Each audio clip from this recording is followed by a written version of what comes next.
결국 일본에 더 큰 피해가 갈 것을 경고한다. 문재인 대통령이 어제 일본을 향해서 직접 경고장을 꺼냈습니다. 점점 수위가 높아지고 있는 대통령의 메시지, 그 속에 담긴 구상을 분석해 보겠습니다. 김성환 시사평론가, 김병민 경희대 겸임교수 두 분과 함께하겠습니다. 어서 오십시오. 네, 안녕하세요.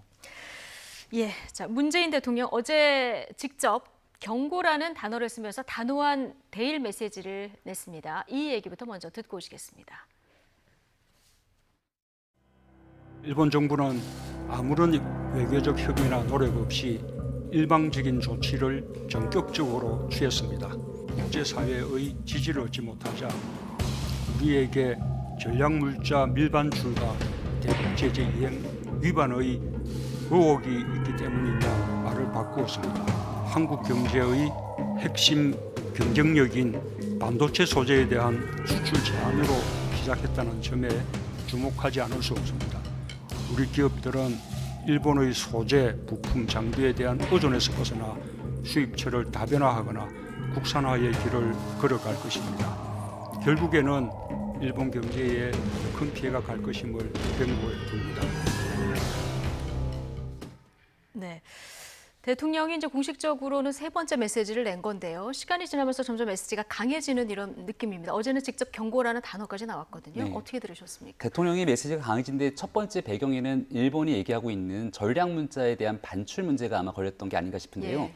일본 정부가 나서서 살인가스라고 하는 일본 내에선 지하철 테러 때문에 굉장히 공포감이 있는 내용을 바탕으로 우리 정부가 수출에 관여해서 뭔가 문제를 일으키는 것과 같은 발언들을 하지 않았습니까? 그렇죠. 두 번째로 이 말레이시아 김정남 암살 사건에 썼던 VX라는 화학물질이 있는데 여기로 전용될 수 있는 각종 우려에 대한 얘기를 했지만 결국 우리 정부가 밝힐 수 있는 바에 따라서 충분하게 사실관계가 아닌 것을 일본 정부가 오해하면서 자국 내 여론을 부추기고 있다. 예. 이런 것들에 대한 강한 항의를 했던 발언으로 봅니다. 대통령이 이와 같은 내용은 얼마든지 이야기할 수 있는 측면이 있다라고 생각을 예. 하고요. 반도체 경쟁력이 약화됐다라고 하는 측면은 일본이 규제하고 있는 소재 부품 같은 경우의 일부가 결국은 우리 대한민국이 앞으로 비메모리 반도체로 급격한 투자를 하고 성장 전략을 끌어가는데 여기에 타격을 가하기 위함이다. 이런 인식을 가지고 있는 상황인 것 같습니다. 우려를 전달할 수 있는 거지만 이 내용의 메시지가 너무 길어지고 오히려 일본에 대해서 강력한 경고 등의 발언들이 이어지게 된다면 나중에 최종적으로 문제를 풀어내는 건 외교적 해법 그리고 최종 당사자는 문재인 대통령이 될 수밖에 없거든요. 예. 앞서 얘기했던 잘못된 팩트 전달에 대한 우려는 제기를 하고 그로부터 협상을 통해서 일본과 대화를 이끌어갈 수 있는 여지는 조금 남겨두면서 발언의 신중성을 기해야 되지 않았을까라는 생각이 들기도 합니다. 예, 발언의 취지는 이해하나 강대강으로 이렇게 수위를 높이면 나중에 협상이 네. 어려워질 것이다. 이런 얘기를 해주셨는데 김성환 평론가는 어떻게 들으셨습니까? 저는 좀 생각이 다른데요. 예. 뭐 우리 정부가 일본의 경제 보복에 대해서 맞대응한 게 있습니까? 우리가 경제 보복을 맞대응할 수 있는 카드를 지금 꺼냈습니까? 그건 아니잖아요. 그렇죠. 예. 그러니까 그런 카드를 꺼내기 전에 최대한 일본에 경고의 메시지를 보내는 것 자체도 그것도 못하게 하면 우리 정부는 다 입 닫고 가만히 있으라는 얘기나 마찬가지 아니겠습니까? 그러니까 그거는 저는 논리상으로 맞지 않다고 생각하고요. 그러니까 일본이 지금 화이트리스트 그 국가에서 배제하려고 하는 움직임을 우대 보이고 국가에서. 있고 예. 거기에서 이미 이제 일본이 언제 조치를 취할 것인지 뭐 7월 말쯤이면은 조치를 취할 것이다 이런 얘기가 나오고 있는 상황에서 거기까지 갈 경우에는 우리 정부가 맞대응하는 카드를 안 꺼낼 수가 없습니다. 제가 볼 때는. 그러니까 외교라는 게 상대적인 거 아닙니까? 일본은 계속 우리를 때리고 우리를 규제하는데 우리도 경제적으로 일본에게 맞보복할 수 있는 카드를 꺼낼 수밖에 없는 상황이 올 것이다. 그러니까 그 상황까지 가지 않도록 해라라고 일본에게 경고의 메시지를 보내는 건 전 뭐 지극히 당연하다고 생각하고요. 예. 외교는 상대적인 거니까요. 그리고 또 하나 지금 문재인 대통령 발언 곳곳에 숨어 있는 것도 뭐 이렇게 발언을 잘 보면은 나오지만 이건 단순히 일본이 우리 과거사에 대해서 충분히 반성할 만큼 했는데 왜 한국은 자꾸 그러느냐 그것만 가지고 불만을 가지고 얘기한 건 예. 아니라는 거예요. 그러니까 여기에는 크게 세 가지가 있는데요. 경제 문제가 있을 수 있고 또 하나는 이 일본의 어떤 군사 대국화 전략 그리고 한일 동맹을 앞으로 군사 동맹을 어떻게 끌어나갈 네. 것인가 그 관계 재설정 문제까지 생각하면서 이번 카드를 던졌다는 거예요. 아베의 정치적 계산까지. 네, 그럼요. 그러니까 굉장히 오랫동안 준비해왔던 카드를 꺼낸 것이기 때문에 단순히 과거사 문제 하나만 가지고 우리가 어떤 카드를 내놓는다고 해결될 수 있는 문제가 아니다. 그러니까 보다 근본적인 문제에 있어서 우리가 고민하고 또 일본의 조치에 대해서 맞대응할 수밖에 없는 상황이 됐다라는 걸 문재인 대통령이 지금 보여주고 있는 것이라고 생각합니다. 처음에 문재인 대통령 맞대응은 별로 바람직하지 않다 이런 의견도 냈었었는데 이게 일본의 대응이 자꾸 감정을 자극하는 이런 일련의 일들이 지금 터지면서 지금 대통령 발언은 갈수록 강해지는 이런 상황입니다. 어쨌든 이 대통령의 강도 높은 대일 메시지에 한국당에서는 지금 도움이 안 된다. 오히려 일본에 빌미를 줄 수 있다. 이런 입장을 내놨습니다. 이 얘기 듣고 오시겠습니다. 정권의 정신 승리에는 도움이 될 수 있을런지 모르겠지만 오히려 사태 해결은 요원해질 수 있습니다. 실제 문재인 대통령께서 직접 강대강 대치로 끌고 가는 것은 일본 정부 입장에서는 오히려 꽃놀이패가 될 수 있습니다. 현실적인 힘의 차이를 인정하지 않고 힘도 없으면서 자존심과 왕실 체면만을 내세웠던 조선에 무능했던 임금들이 떠오르는 것은 저만이 아닐 것입니다. 대통령은 자신의 지지자들 쳐다보면서 소위 사이다 발언을 쏟아내고 있지만 연일 국회 예결위 출석한 경제부총리는 감정적 대응은 한일 양국 모두에 도움이 되지 않는다라고 얘기했습니다. 국민들은 누구 말을 들어야 될지. 네, 한국당의 주장은 감정적 대응은 자제해야 된다. 강대강 대치로 가면 이게 오히려 일본의 꽃놀이패가 될 것이다. 이런 주장이에요. 네, 그러니까 지금 현재 김성환 평론가님께서는 실질적으로 이 문제를 대한민국의 추가적인 보복 조치를 통해서 강대강 대응으로 이끌어낼 수 있는 여지를 남겨놔야 된다고 얘기를 하지만 많은 전문가들이 하고 있는 얘기는 최종적으로 외교적인 해법을 도모해야 된다는 이야기를 하고 있습니다. 7월 18일이 사실상 일본 정부가 제3국의 중재위를 요청해서 한국 정부에게 답변을 요구했던 시한 아닙니까? 이제 한 이틀 정도 강제징용 판결에 대해서 제3국의 중재위를 요청했던 시한의 마지노선이 7월 18일이라고 얘기를 하게 되는데 더불어민주당의 누구보다 일본통으로 잘 알려진 강창일 의원이 한 언론과 인터뷰에서 이런 얘기를 합니다. 정부와 전문가 사이에서 중재위 설치를 받아들이는 부분에서도 찬반 의견이 비등비등하다라고 민주당의 의원조차 이런 얘기를 합니다.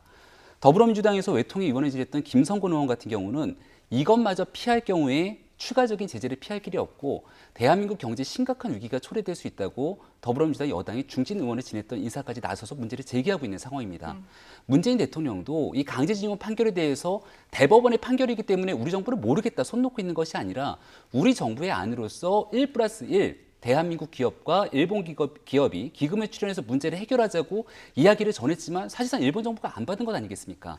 일본의 입장에서는 G20 정상회의 전에 이러한 문제 해결을 이야기를 했지만 5월까지 제대로 된 대한민국 정부의 의견이 없었고 이를 바탕으로 경제산업성이 총리실에 보고했던 내용을 바탕으로 아베 총리가 이 같은 규제 조치를 끌어냈다라고 얘기를 하고 있습니다. 그렇다면 우리 정부 입장에서는 외교적으로 어디서부터 문제가 발생됐는지를 충분히 인지한다면 이 문제를 해결하기 위해서 노력을 하는 것이 중요하다는 얘기를 드릴 수밖에 없는 것이고요. 이것을 감정적인 상태로서 아베 총리와 일본 정부가 감정적으로 굉장히 대한민국을 공격하고 있으니 우리도 똑같은 상태로서 경제적인 보복 조치를 가야 된다라고 하면 양국 간의 경제적인 파국 행위를 막을 수가 없는 상황이 아닌가 우려가 커지는 대목입니다.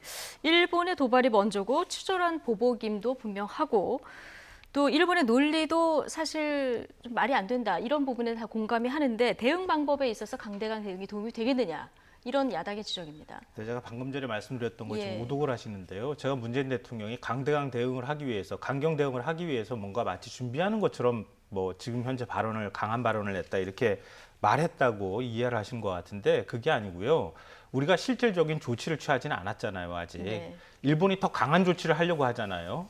그러니까 일본이 현재보다 더 강한 조치를 취하게 되면 우리 정부가 외교적 상호주의에 따라서 우리 정부도 조치를 취하지 않을 수가 없다. 그러니까 문재인 대통령이 일본을 향해서 더 강한 조치를 꺼내면 우리가 보복할 수밖에 없는 상황이 올 테니까 하지 말라라는 의미에서 지금 강경 대응을 하거나 강경 발언을 한 것이다라고 제가 말씀을 드렸다는 걸 다시 한번 말씀드리고요. 저는 정영기 의원의 말을 보고 좀 놀랐습니다. 현실적인 힘의 차이를 인정하지 않고 힘도 없으면서 자존심과 왕실 체면만을 내세웠던 조선에 무능했던 임금들이 떠오른다고요? 대한민국이 지금 그렇게 약한 국가입니까? 대한민국이 전 세계 군사력에서 몇 위 정도 되는지는 알고 얘기하는지 모르겠습니다. 대한민국이 경제력이 일본보다 비록 3분의 1 정도밖에 안 된다 하더라도 대한민국도 전 세계에서 10위권 안에 들어가는 군사 대국이기도 하고 경제 대국이기도 합니다. 근데 조선시대에 무능했던 임금들과 지금 우리 한국의 대통령을 비교한다는 것은 이건 과거식으로 따지면은요, 친일 개혁파가 주장했던 거랑 비슷한 얘기입니다. 그러니까 이런 논리를 끄집어내서 일본이 이렇게 힘이 센 국가에 가서 우리가 지금 가가지고 예. 맞대응할 수 있느냐, 싸울 수 있느냐라고 얘기하는 게 이게 논리상 맞는 얘기인지 모르겠습니다. 일본이 지금 이런 조치를 취하는 것은요, 한국이 점점 경제 성장이 이루어지고 있고 한국이 군사적으로도 힘이 강해졌기 때문에 일본이 견제하지 않을 수 없다는 사고방식, 예. 위기감이 작동하고 있는 거예요. 왜 이렇게 거꾸로 얘기하는지 모르겠고요. 이런 잘못된 역사인식을 가지고 국민들께 마치 현재 문제를 과거의 문제하고 비슷한 상황처럼 몰아가려고 하는 태도는 저는 굉장히 이건 잘못된 태도라고 생각합니다. 어쨌든 좀 일본에서 나오는 여러 가지 발언들이나 논리들이 국민들의 감정을 자극하는 것은 맞는 상황인데 지금 일본에서 위안부 문제를 다룬 한 다큐멘터리가 방송이 됐는데요. 한 우익 평론가가 이런 얘기를 해서 좀 공분을 사고 있습니다. 많은 이들이 멍청한 문제, 그러니까 위안부 문제를 가리키는데요. 여기에 대해서 과도한 관심을 가지고 있고 포르노 같은 매력을 느끼는 것 같다. 중국이 옛 소련처럼 붕괴하면 한국은 훌륭한 친일 국가가 될 것이다. 한국은 시끄럽게 구는 버릇없는 꼬마처럼 귀여운 나라다. 이게 아주 일부의 극우 세력의 생각인지 얼마나 많은 일본인들의 생각이 이런 생각을 갖고 있는지 참 궁금하기도 하고 이런 얘기가 나올 때마다 국민들이 감정적인 대응을 자제하려고 해도 좀 공분을 할 수밖에 없는 이런 상황이지 않습니까? 그러니까 뭐 극우적인 성향을 갖고 있는 평론가들의 이야기라고 볼 수가 있는 측면인데 독도 문제도 마찬가지고 위안부 문제도 그렇고 역사적인 인식에 관해서 우리 국민들이 전혀 납득할 수 없는 발언들을 쏟아내고 있는 일부의 망언들을 가지고 있는 사람들이 있습니다. 더 큰 문제는 이런 망언들이 동조하게 되는 정치인들의 태도라고 볼 수 있는데 사실은 아베 집권 이후에 이와 같은 정치들의 이 망언들이 대한민국 국민들의 감정을 상하게 만든 측면들이 분명히 존재하고 있고 그러다 보니까 양국 간의 미래지향적인 관계를 끌어가야 됨에도 불구하고 대한민국에서는 반일 감정이 조금 더 고조화되고 극대화되는 것이 아닌가라는 생각이 지울 수가 없게 되는 거죠. 그러니까 일본 정부 입장에서도 바라보건대 마이니치 신문이 주장하고 있는 내용에 따르면 지금 현재 대한민국보다는 더 정확히 말해서 문재인 정권의 불신을 가지고 있다고 얘기를 하고 있습니다. 그러니까 쉽게 말해서 문재인 정부 들어서고 난 뒤에 현재 우리 정부가 취하고 있는 여러 조치들에 일본 내부에 있는 여론들이 상당 부분 부정적인 인식으로 변화되고 있다라고 얘기를 일본 내에서 언론들이 쏟아내고 있는 상황인데요. 예. 언제까지나 이와 같은 방식으로 이어지게 된다면 결국 양국 모두에게 피해가 돌아가게 되는 것은 자명한 일일 수밖에 없습니다. 일본 같은 경우도 아베 총리가 21일에 있게 되는 참의원 선거를 앞두고 보다 강경한 조치를 취하지만 조금 뒤에 생각해보면 내년에 도쿄에서 올림픽이 열리기 때문에 이웃나라인 대한민국과 함께 외교적인 해법을 모색해야 되는 건 너무나 당연한 일일 수도 있거든요. 따라서 앞서 문재인 대통령 언급을 잠깐 드렸던 이유는 최종적으로 한국과 일본의 정상들이 만나서 협의를 하고 회담을 통해서 문제를 해결할 수밖에 없는 얘기이기 때문에 아베 총리도 본인 스스로의 발언은 어느 정도는 조금 조심스러운 얘기들을 이끌어가고 있는 상황으로 봅니다. 따라서 우리도 대한민국에 대한 많은 관료들, 정치인들이 여러 가지 이야기를 할 수는 있겠으나 최종적인 의사결정권을 갖고 있는 청와대의 발언과 말에는 신중할 필요가 있다는 얘기를 거듭 드릴 수밖에 없는 예, 거죠. 어쨌든 국민적 분노가 있긴 합니다만 이걸 냉정하게 풀긴 풀어야 되는 상황이고 이게 좀 계기가 될 수 있을지는 모르겠습니다. 대통령과 여야 5당 대표들의 만남이 드디어 성사가 됩니다. 18일 날 4시로 지금 결정이 된 상황이고요. 황교안 대표가 먼저 제안을 한 이런 상황이었어요. 먼저 제안했다고 하기는 좀 그렇고요. 청와대에서 먼저 제안을 했는데 황교안 예. 대표가 1대1 회동 아니면 안 되겠다 이렇게 해서 거부를 했던 예, 거죠. 어쨌든 사실은. 본인의 그랬다가 그 다시 의지를 청와대 꺾었으니까요. 안을 예. 본인이 역제안하는 형식을 취했기 때문에 원래 청와대에서 제안했던 안을 받은 거나 마찬가지다 뭐 이렇게도 얘기할 수 있는데요. 저는 뭐 늦었지만 잘한 일이다라고 네. 생각합니다. 그러니까 지금 한국의 정치권이 할 수 있는 일은요. 제가 볼 때 크게 두 가지입니다. 하나는 국민들께 심리적 안정감을 주는 겁니다.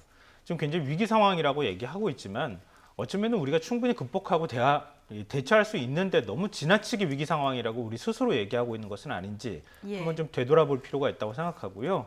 그런 측면에서 너무 위기감을 국민들께 조성하는 건 좋지 않다. 이런 측면이 하나가 있고요. 예. 또 하나는 좀 희망을 줬으면 좋겠어요, 정치가. 대통령하고 여야 정치권이 만나면은요.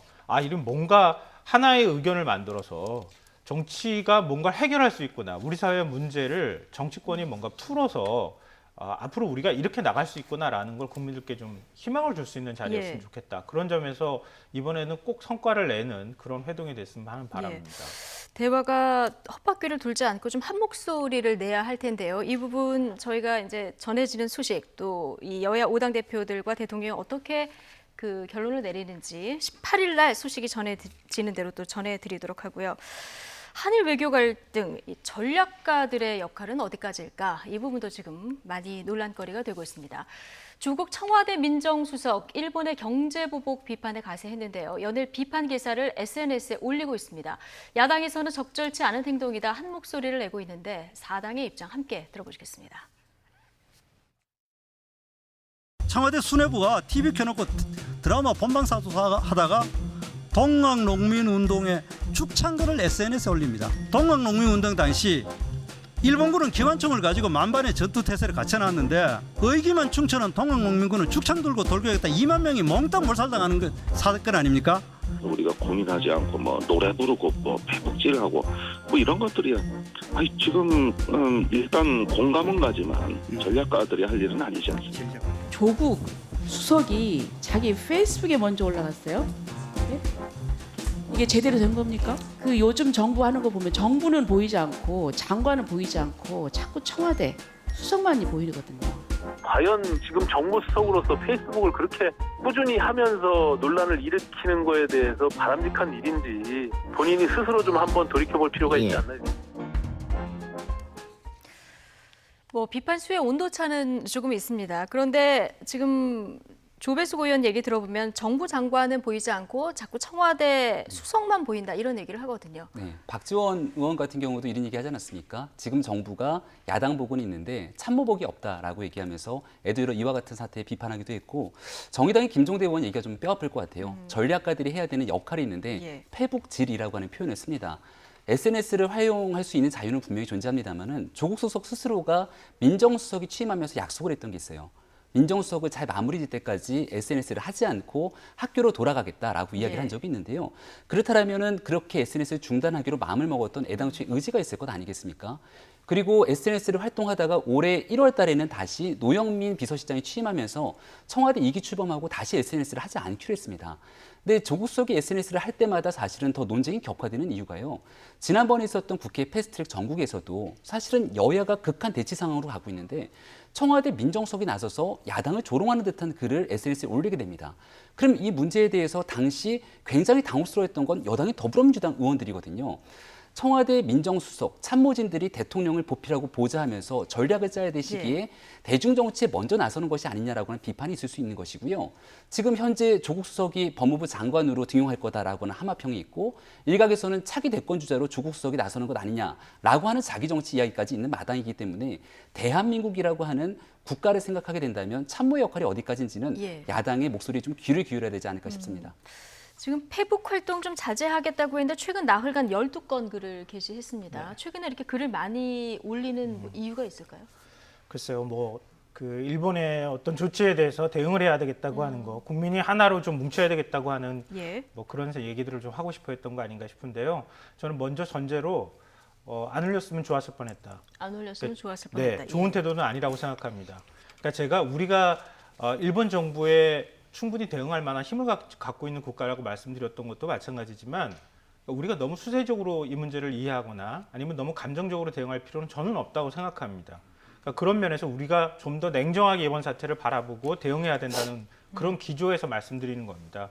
청와대 참모라고 하면 최소한 이런 식으로 국민 감정을 좀 북돋거나 아니면 반일 감정을 조장하는 행동을 하는 것은 좀 자제할 필요가 있다고 생각하는데요. 다만 이제 말씀드리고 싶은 것은 마치 죽창가를 올렸기 때문에 이게 어마어마한 노래인 것처럼 이렇게 얘기하시는 거에 대해서는 저는 내용을 알고 있는 입장에서 좀 반박을 할 수밖에 없는데요.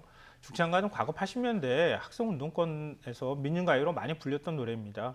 조국 민정수석이 그걸 기억하고 있고 그걸 마침 또 나오는 것처럼 녹두꽃이라고 하는 드라마가 있어서 그거에 대해서 얘기한 것이다. 그래서 이거 죽창이라는 단어가 들어가서 이게 마치 어마어마하게 끔찍한 것처럼 받아들이지는 않았으면 좋겠다는 말씀드리고요. 저는 앞서 이제 말씀드렸던 것처럼 정영기 의원 말씀드렸을 때도 제가 지적을 했지만 지금 정태욱 의원도 지적을 안 할 수가 없는데요. 과거 역사에 대해서 역사 내용 알지 못하면 자신 없으면 좀 비교하지 않았으면 좋겠어요. 그러니까 동학농민전쟁, 동학농민혁명을 죽창 들고 돌격했다가 2만 명 몽땅 몰살당한 사건. 몰살당한 사건이라고 이렇게 규정하는 말씀하시는 거에 거죠? 대해서 역사를 좀 아시는 분들이면 분개할 거라고 생각합니다. 그러니까 그 당시에 동학농민전쟁이 왜 일어날 수밖에 없었는지, 왜 그렇게 저항해야 했는지, 그 도대체 역사적인 내용을 좀 알고 얘기하시는지 잘 모르겠습니다. 반외세 반봉건을 왜 외칠 수밖에 없었는지, 왜 부패한 조선시대 관료들에 저항할 수밖에 없었는지, 그 민초들이 왜 그렇게까지 할 수밖에 없었는지에 대해서 알고 좀 얘기했으면 좋겠어요. 그 당시에 그러면은 그 민중과 민초들이 아무것도 하지 말고 기관총 앞에서 그냥 속수무책으로 당하니까 그냥 가만히 있으라는 얘기나 똑같은 얘기인데요. 그런 식의 논리면은 일본은 힘이 강했으니까 우리는 아무것도 하지 말라는 얘기나 마찬가지 아니겠습니까? 이거는 무지하거나 아니면은 교활하거나 둘 중에 하나라고 저는 생각합니다. 예, 조국 수석이 이렇게 자주 페북 활동하는 것도 뭐 적절하진 않지만 야당의 비판은 지금 도를 넘었다 이런 지금 지적을 해주셨는데, 자 그런데 조국 수석이 이제 SNS에 올린 글 중에 일본 수출 규제 관련해서 산업부 대책 아직 발표 전인 이 대책이 먼저 올라와서 이 논란도 좀 일고 있습니다. 보도자료가 발표되기 직전에 먼저 올렸다라고 하는 논란이 있는 상황 아니겠습니까? 그러니까 청와대 수석이 먼저 나서서 앞서 제가 자기 정치라는 표현을 잠깐 썼는데요. 결국은 내각에게 힘을 실어주고 문제를 해결하게 되는 핵심 주무부처가 있습니다. 지금은 산업통상자원부가 될 수 있고요. 일본이 지금 외무성이 움직여야 되는데 외무성이 움직일 공간을 아베 총리가 주고 있지 않다고 하지만 이런 시점에서 물밑 접촉을 통해서 향후 정상회담 그리고 특사를 파견한다면 특사를 파견할 수 있는 가능성 등을 타진해야 되는 게 또 외교부의 역할입니다. 각각의 주무부처가 과거 우리가 책임 총리, 책임 장관의 역할들을 지금 현재 여당이 더불어민주당이 야당이던 시절에 줄기차게 주장했던 것처럼 청와대가 가장 많은 힘을 가져갈 게 아니라 내각에서 역할할 수 있도록 힘을 실어줘야 됩니다. 근데 이런 상황들이 계속 반복되게 되면 내각에서는 오로지 청와대만 쳐다보고 있을 수밖에 없는 상황이 올 수가 있는 것이고요. 저는 이 조국 수석의 죽창과 내용도 결과적으로 내용의 문제라기보다는 이 모든 것들이 같이 연결이 돼 있다는 문제를 제기할 수밖에 없는 것 같아요. 유시민 이사장이 얘기하고 있는 것처럼 뭐 아베 총리에 대해서 예를 들어서 문재인 정부를 비판하면 동경으로 가라고 하는 발언이라든가 김현중 국가안보실 2차장이 미국으로 갔다 돌아오는 길에 과거에 얘기했던 국채보상운동을 끄집어내는 이야기라든가 이 모든 일련의 맥락들이 결국은 일본과 반대척점에 서 있어서 대한민국을 뭉치게 만들어야 된다는 주장으로 볼 수 있지만 자칫 잘못 해석하게 됐을 경우에는 여기에 대해서 반일 감정을 훨씬 대한민국 정부가 나서서 고치시키는 것 아니냐라고 오해의 소지가 있을 수 있는 측면들이 존재합니다. 책임 있는 정치인들이기 때문에 발언의 신중을 기하기를 다시 거듭 당부드리는 거고요. 말이 중요한 것이 아니라 행동과 시력이 중요한 일이기 때문에 행동과 시력은 정부 부처에 대한 관료들이 할 수 있도록 힘을 온전하게 실어주고 해법을 찾기 위해서 골몰해야 될 때가 아닌가 생각이 됩니다. 네, 발언의 신중함 얘기를 해주셨는데요. 지금 이거보다 더 논란이 되는 정말 뜨겁게 달군 발언이 있습니다. 세월호 조롱 논란이 지금 또 일고 있는데요. 공개 회의석상에서 세월호 한 척 갖고 이긴 문재인 대통령이 이순신 장군보다 낫다더라. 이 댓글을 읽은 한국당 정미경 최고위원에 대한 논란이 거셉니다. 여야 사당 일제히 비판을 쏟아냈는데요. 한국당은 막말은 아니다 이런 입장입니다. 오늘 오전 여야 반응 듣고 오시겠습니다. 댓글 중에 눈에 띄는 글이 있어서 여러분께 소개합니다.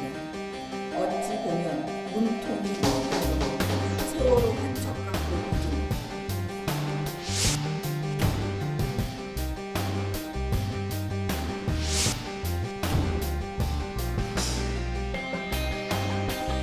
답답하고 계속해서 이런 말이 나온다는 것 역시도 좀 암담하게 만드는 것입니다. 우리 정미경 최고위원이 충분히 다 말씀드렸으니까 그렇게 이해해 주시기 바랍니다. 예, 그 말씀 그대로 이해해 주시기 바랍니다.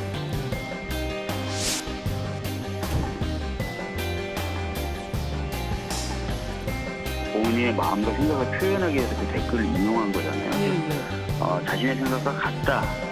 그러니까 인용하는 거지 자신의 생각과 반대되는데 이런 것이 있다. 참 이런 발언, 이런 댓글은 문제가 있다. 이렇게 얘기한 게 아니거든요.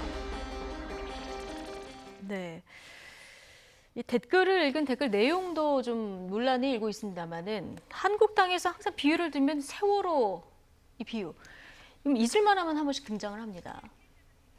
이걸 이 심리를 어떻게 해석해야 될지 모르겠습니다. 일종의 세월호 참사 이후에 박근혜 정권의 기반이 무너지기 시작했고 국민들의 불신이 높아지고 그게 결국은 나중에 가서 탄핵까지 연결이 됐던 거 아닌가라고 본인들은 생각하는 거 아닌가 싶어요. 근데 국정농단 사태가 세월호 때문에 일어난 건 아니지 않습니까? 근데 그런 식의 연결을 스스로 해가면서 기저에 이런 생각이 있을 것이다. 그런 걸 거죠. 깔고 있으면서 계속 세월호 참사가 뭔가 밉고 세월호 유족들의 뭔가를 주장하는 것을 동의하지 못하거나 뭔가 다른 의도를 갖고 뭘 하고 있구나라고 하는 착각에 빠져 있는 거 아닌가 싶어요. 그러니까 자기들이 잘못한 것에 대한 어떤 증오를 자꾸 세월호와 관련돼 있는 문제로 이렇게 환치시키는 거 아닌가. 예. 그래서 전 세월호 참사가 어떤 거였습니까? 300명이 넘는 승객이 숨질 수밖에 없는 사건이에요. 예. 그럼 거기다가 거의 어린 우리 학생들이 네. 또 희생을 그러니까 당한 사건이라서요. 예. 최소한 그런 것에 대한 공감이나 아픔을 공감하는 걸 있으면 차라리 꺼내지 않는 게 더 나을 텐데 왜 꺼낼까 이런 생각이 드는데요. 저는 두 가지라고 생각하는데요. 알고 꺼내거나 아니면 둔감해서 계속 꺼내고 있거나. 그러니까 알고 꺼낸다는 의미는 뭐냐면 보수 쪽 사람들 그런 인식들이 있기 때문에 그런 심리를 자꾸 자극하기 위해서 꺼내는 거 아닌가라는 생각이 들고요. 예. 모르고 꺼낸다면 그만큼 공감 능력이 떨어져서 둔감해서 꺼내거나. 근데 전 정미경 의원이 모르고 꺼냈을 것 같아 보이지는 않다는 거예요. 그러니까 만약에 이걸 내가 알았을 작심, 것이다. 예. 최고위원회 기자들이 다 주목하고 있는 자리에서 내가 이 발언을 뭔가 공격적으로 꺼내야 되겠다고 미리 준비해서 써온 거 아닙니까? 그거는 본인의 뭐 정치적인 어떤 뭐 목적이 있을지는 모르겠지만 예. 저는 의도성이 있는 발언일 가능성이 높다고 생각합니다. 정 의원이 검사 출신이죠. 이게 네. 의도성이 있는 발언이다 얘기를 했습니다. 한국당은 이것이 이제 막말이냐 아니냐 검토를 해봤더니 막말이 아니다. 이렇게 지금 얘기를 하고 있습니다. 지금 나오고 있는 게 아마 한국당 예. 미디어국의 발언인 것 같은데요. 정미경 최고위원이 최고위원으로는 조경태 의원 다음으로 많은 표를 받았던 2등 최고위원입니다. 그러니까 예. 발언의 순서도 그렇게 진행이 될 것이고요. 선출된 최고위원이기 때문에 이에 대해서 사실 당직자들이 입장을 표명하기가 굉장히 어려웠을 거다라는 생각을 지울 수가 없습니다. 황교안 대표 입장에서도 얘기를 한다면은 선출된 최고위원에 대해서 발언에 대한 문제를 제기한다면 황 대표의 발언에 대해서 또다시 최고위원이 얘기할 것이기 때문에 언론이 저는 정미경 최고위원에게 왜 그런 말을 했는지를 직접적으로 물었으면 좋겠다. 직접 물었으면 좋겠다. 그리고 정미경 최고위원도 직접적으로 왜 내가 이 같은 발언을 했는지를 이야기했으면 좋겠다는 생각이 예. 들고요. 이 모든 책임은 결국 정치적 책임이기 때문에 유권자들로부터 한국당 전체에 돌아갈 수밖에 없는 일이라고 생각을 합니다. 네. 개인적으로는 굉장히 부적절했던 발언이라고 생각을 하고요. 예. 이 같은 이야기 때문에 한국당이 주장하고 싶었던 여러 메시지들이 그대로 다 묻혔던 측면들이 있는 것 같습니다. 지금 뭐 법적인 측면 얘기하고 있는 건 네. 과거 세월호 참사에 대해서 차명진 의원이 이야기를 끄집어냈을 때 유가족들로부터 소송을 당하지 않았습니까? 그렇기 때문에 이것이 나의 발언이 아니라 인용된 발언이라고 법적인 책임에 넘어가기 위한 발언들이 있을지는 모르겠으나 정치인의 발언이기 때문에 법적인 부분과는 전혀 상관없이 정치적인 책임이 질 수 있다는 것을 인지해야 되고 이것은 개인에 관한 이야기가 아니라 한국당 전체에 관한 이야기로 비화될 수 있기 때문에 굉장히 안타까운 측면이라고 생각합니다. 예, 지금 뭐 막말 아니다. 언론 중재를 통해서 대응하겠다. 한국당 입장이 이럽니다만은 세월호 유가족들 지금 뭐 당연히 분통을 터뜨리고 있습니다. 정미경 의원뿐 아니라 거기서 웃었던 의원들 모두 사퇴하라고 공식 요구를 한 이런 상황인데요. 한국당 내에서도 저희 이제 프로그램 자주 출연하셨던 김용태 의원 같은 경우는 문재인 대통령도 답답하지만 한국당 더 답답하다 이런 얘기를 또 했더라고요. 그러니까 제가 오늘 쭉 말씀드리는 것도 그래요. 그러니까 역사적인 사건을 뭔가 잘못 꺼내거나 또 그걸 또 공분을 사게 만들 수 있는 소지를 남기거나 세월호 문제를 괜히 거기다 꺼내면서 자꾸 사람들한테 자유한국당에 대한 거부감 같은 거를 만드는 거 아닐까. 네. 그러니까 최근 들어서 자유한국당 지지율하고 황교안 대표 지지율이 좀 빠지는 경향이 나타나잖아요. 저는 이런 이제 비호감도가 높아지는 현상 때문에 발생한 예. 문제다라고 생각하거든요. 그러니까 지지하고 싶어하는 사람들이 지지하고 싶어 하지 않는 거 현상이 나타나는 거죠. 우리가 선거를 보통 얘기할 때요. 정치공학적으로 선거는 내가 좋아하는 사람을 찍는 게 아니라 싫어하는 사람을 안 찍는 행위라는 얘기를 합니다. 그러니까 최소한 그런 거를 이해한다 그러면 이런 것들은 오히려 더 조심조심 가야 되는 상황인데 예. 오히려 대놓고 이런 것들을 얘기하고 있다. 이거는 보수들이 일종의 뭔가의 도구마에 빠져 있는 것이 아닐까. 우리는 이렇게 생각해도 괜찮다. 남을 저주하기 위해서 우리는 더 저주를 해도 괜찮다. 뭐 이런 식의 사고방식이 예. 쌓여 있어서 그런 소통들을 많이 하다 보니까 이런 것에 대한 문제의식이 둔감해진 거라는 생각이 듭니다. 예, 어쨌든 똑똑한 분들이 이런 발언들이 논란이 안 될 거라고 생각 안 했을 텐데 어떤 뭔가 계속 이 프레임 안에서 계속 움직이는 뭔가가 있을 것이다 이런 얘기를 지금 해주셨습니다. 자, 남은 시간 동안 이 주제 잠깐 얘기를 해볼 텐데요. 패스트트랙 법안 처리 과정의 충돌 사태와 관련해서 오늘 처음으로 국회의원 조사가 이루어지고 있습니다. 민주당 백혜련, 정의당 윤소아 의원이 그 대상인데요. 한국당 나경원 원내대표는 자, 끝까지 투쟁하겠다. 그리고 자당 의원들 소환 거부 입장을 고수했습니다. 직접 듣고 오시겠습니다. 패스트트랙 당시의 상황은 온 국민이 다 보셨을 것이라고 생각합니다. 제가 대표 발의한 공수처 법안이 의안가의 불법 점거로 인해서 방해받고 또 사개특위 회의장에 정상적으로 들어가지 못했습니다. 실질적인 피해자인 제가 여기 이 자리에 선 것이 너무나 사실 황당합니다. 그러나 우리나라의 형사사법 체계를 존중하기 때문에 이 자리에 나왔습니다. 폭력을 당한 저희들이 먼저 이곳에 선 것은 아이러니한 일일 수밖에 없습니다. 이것은 국민의 법 상식에 어긋난 것이고 자유한국당이 어떠한 정치 세력인가를 명확히 국민 앞에 스스로 자인하는 것이다. 경찰은 또 타겟 줄 소환으로 야당 의원을 겁박하고 있습니다. 여당은 사실상 면담에 가까운 조사에 응하면서 정권의 야당 탄압을 부추기고 응원하고 있는 실정입니다. 닭의 목을 비틀어도 새벽은 오게 되어 있습니다. 아무리 협박하고 짓밟아도 새벽이 올 때까지 자유한국당은 투쟁할 겁니다. 네, 패스트트랙 이 이후에 지금 첫 소환이 이루어졌습니다. 한국당 의원들, 민주당, 정의당 의원들 다 소환 요구가 있었는데 오늘 백혜련, 윤수아 의원 2명만 이제 출석을 한 이런 상황이거든요. 우리가 피해자인데 소환당해서 황당하긴 하지만 사법체계 질서를 위해서 출석을 한다. 이런 얘기를 밝혔습니다. 한국당이 지금 출석하고 있지 않는 상황이기 때문에 한국당에 대한 정치적 부담을 조금 더 가중시키는 의미가 있다. 이렇게 판단이 되고요. 한국당 입장에서도 사실은 이 패스트트랙 과정 속에서 법을 위반했다라고 보일 수 있는 혐의가 있기 때문에 이를 바탕으로 경찰이 출석하는 건 매우 당연한 일이 될 수 있습니다. 근데 한국당 의원들이 왜 그렇게 여기에 대해서 받아들이지 못하고 반발하는 모습들을 취하냐라고 한다면 우리가 윤석열 검찰총장 후보자 청문회 때 바라봤던 정치적 중립, 사정기관에 대한 정치적 중립에 강한 의구심을 제기하고 있다 이렇게 볼 수가 있는 측면인 것 같은데요. 얼마 전 기억을 더듬어 보면 환경부 블랙리스트 사건으로 김은경 전 환경부 장관, 신미숙 비서관이 기소가 됩니다. 근데 이 기소가 되는 과정 속에서 한 번도 조사를 받지 않은 상태가 바로 조국 청와대 민정수석, 임종석 비서실장 아니겠습니까? 그러니까 문제가 제기되고 있는 모든 사람들의 형사사법 체계를 존중하기 위해서 수사를 하고 조사를 하고 받아야 된다면 청와대와 정부에 관련돼 있는 인사들이 그동안 수차례 조사를 받았어야 정당한 것이 아니냐라고 주장하는 겁니다. 근데 이제 와서 모든 법적인 엄정함을 주장하기 위해 야당부터 조사를 받아라라고 하니 한국당 입장에서는 이건 정치 탄압 아니냐라고 주장하고 있는 것이고요. 패스트트랙 사건을 우리가 지켜보게 될 건데 가장 첫 번째 원인이 됐던 건 오신환 의원에 대한 사보임 문제입니다. 이를 바탕으로 문희상 의장에 대해서 직권남용 등에 대한 혐의로 고발하게 됐죠. 그렇다면 아마 경찰이 수사하는 과정 속에서 아무 문제가 없기 위해서라면 문희상 의장님부터 출석을 하십시오라고 얘기할 수 있는 것 아니겠습니까? 근데 이런 측면들을 제외하고 한국당 의원 뜻을 타깃으로 하고 있다라고 하는 생각이 뇌리 깊게 박혀져 있기 때문에 지금 한국당은 정치적 중립에 대한 이야기를 거듭 끄집어내고 있는 것이 아닌가 굉장히 안타까운 상황입니다. 근데 이제 사보임 문제부터 조사를 해라 이렇게 얘기하는데 지금 뭐 민주당이나 정의당 의원들이 조사를 받겠다 이런 상황이라서 한국당 논리가 좀 궁색해질 수 있는 이런 상황입니다. 그러니까 패스트트랙 과정에서 한국당 의원들이 어떤 모습을 보였는지는 현행범이나 다름이 없습니다. 전 국민한테 생중계가 됐어요. 국민들께서 그걸 보고 여론조사가 나오는 거 보면은 대체로 자유한국당 그때 패스트트랙을 몸으로 막고 저지한 모습들이 잘못됐다고 판단하는 여론들이 좀 더 높게 나오잖아요. 그러니까 왜 그런 여론이 나오는지를 좀 자유한국당에서 한 번쯤 곱씹어 볼 필요가 있다고 생각하고요.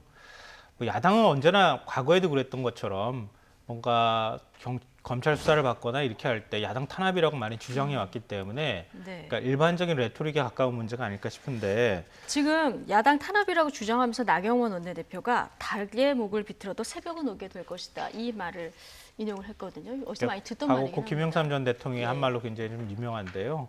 그러니까 과거 권위주의 정권 시절에 그 권위주의 정권에 맞서서 이런 이제 발언을 내놨는데 뭐 그걸 좀 연상시키게 하려고는 했던 의도가 아닌가 싶은 생각이 드는데요. 그러니까 제가 말씀드리고 싶은 것은 국민들께서 다 지켜봤다는 거예요, 이 장면을.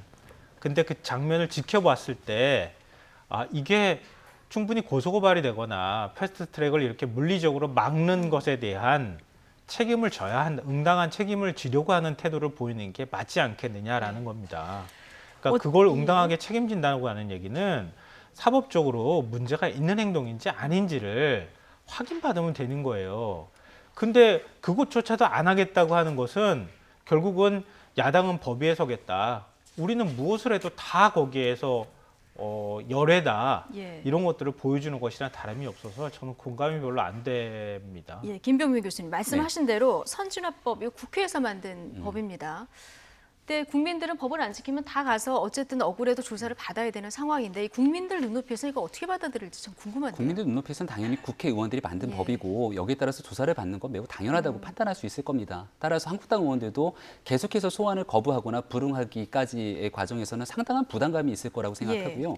언젠가는 조사를 당연히 받을 수밖에 없을 것이다. 그리고 일부 한국당 의원들이 가지고 있는 부담감은 이로 인해서 내년도 총선 과정에서 아예 이 문제가 생기는 것이 아니냐라고 얘기를 하고 있지만 일단은 이 내용이 대법원 판결까지 가서 최종 확정이 되기까지는 꽤나 긴 시간이 걸립니다. 그렇다면 내년 총선 전에 이 모든 문제가 정리돼서 총선에 나가지 못하게 되는 상황들은 현실적으로 불가능한 일이 될 수 있거든요.